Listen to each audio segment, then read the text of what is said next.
राजस्थान के जयपुर में एक गांव था जिसका नाम था बेला गांव। हरियाली से घिरा लेकिन अंदर से टूटा हुआ। यहाँ न रास्ते ठीक थे, न बिजली, न स्कूल ढंग के, लेकिन एक उम्मीद की किरण थी, शंभू काका।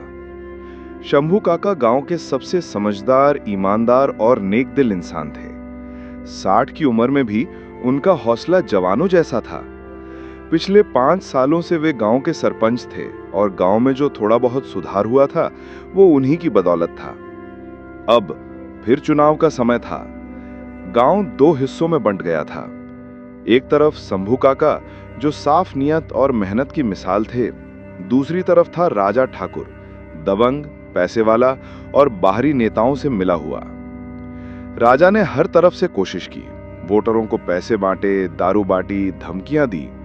शंभू काका ने सिर झुकाए घर घर जाकर सिर्फ एक बात कही, मैं कुछ नहीं दूंगा, लेकिन जो भी करूंगा गांव के लिए करूंगा। लेकिन जमाना बदल चुका था। लोग भूख, गरीबी और लालच के बीच फंस चुके थे। फिर आई 28 फरवरी 2025, जो चुनाव का दिन था। लोगों ने वोट डाले और शाम तक नतीजा साफ था। राजा ठाकुर जीत चुका था।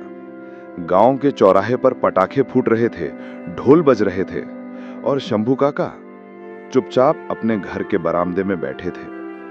आंखें नम थीं, पर होंठ मुस्कुराते हुए। उनकी बेटी पारुल, जो शहर में पढ़ती थी, उस दिन पहली बार अपने पिता को इतना टूटा हुआ देख रही थी। बाबा, आप हार गए, ये तो गलत हुआ। शंभू काका ने सिर पर हाथ फेरते हुए कहा, बेटी, मैंने नहीं हारा, ये गांव हार गया है, सच्चाई हार गई है।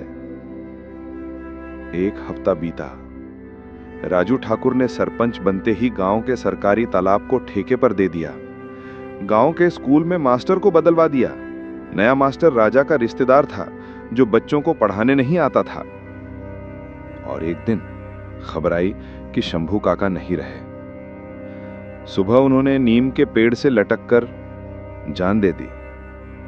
उनकी जेब में बस एक चिट्ठी थी, मैं हार मानता हूं, लेकिन चाहता हूं कि मेरी हार से कुछ सीखा जाए।